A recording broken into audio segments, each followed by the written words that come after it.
Hëna e plotë e majit zbulo kuptimin e një prej ngjarjeve më të rëndësishme në horoskop. Hëna e plotë e luleve në 12 maj është një nga ngjarjet më të rëndësishme kozmike që lulëzon këtë muaj. Ky event është këtu për t'ju ndihmuar të pastroni disa nga gjërat e panevojshme në kopshtin tuaj emocional, në mënyrë që lulet e shpirtit tuaj të kenë hapësirë për të lulëzuar dhe nëse kjo nënkupton të hiqni dorë nga gjërat e rëndësishme.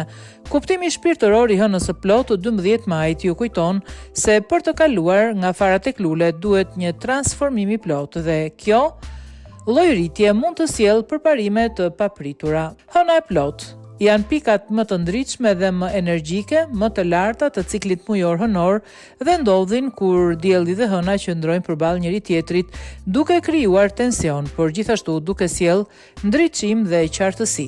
Hëna e plotë që ndodh në maj quhet tradicionalisht hëna e luleve.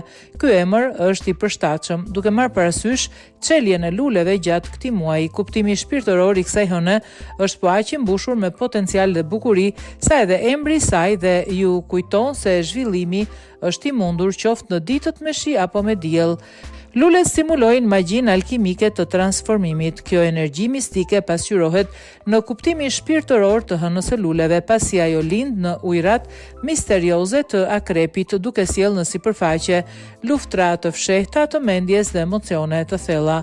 Kjo hënë i detyron të gjitha farat që fshehin në errësirën e shpirtit tuaj të mbinë dhe të transformohen duke u shtyr përtej sipërfaqes dhe drejt dritës.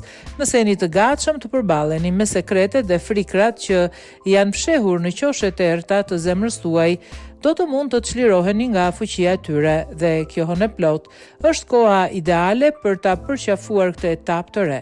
Nuk ka rëndësi nëse jeni të përgatitur apo jo.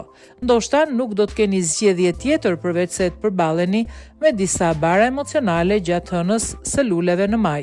Kjo sepse hëna do të përballet me Uranin, planetin e befasive, duke sjellë kthesa dhe surpriza. Një ngjarje e papritur mund të nxjisë reflektim të thellë dhe nevojën për veprim emocional, duke sfiduar ndjesinë tuaj të kontrollit. Ndërkohë planeti i komunikimit Mërkuri do të përplaset me Plutonin, planetin e intensitetit, duke bërë pothuajse të pamundur të injoroni flamujt e kuq apo të vërtetat e vështira që keni anashkaluar.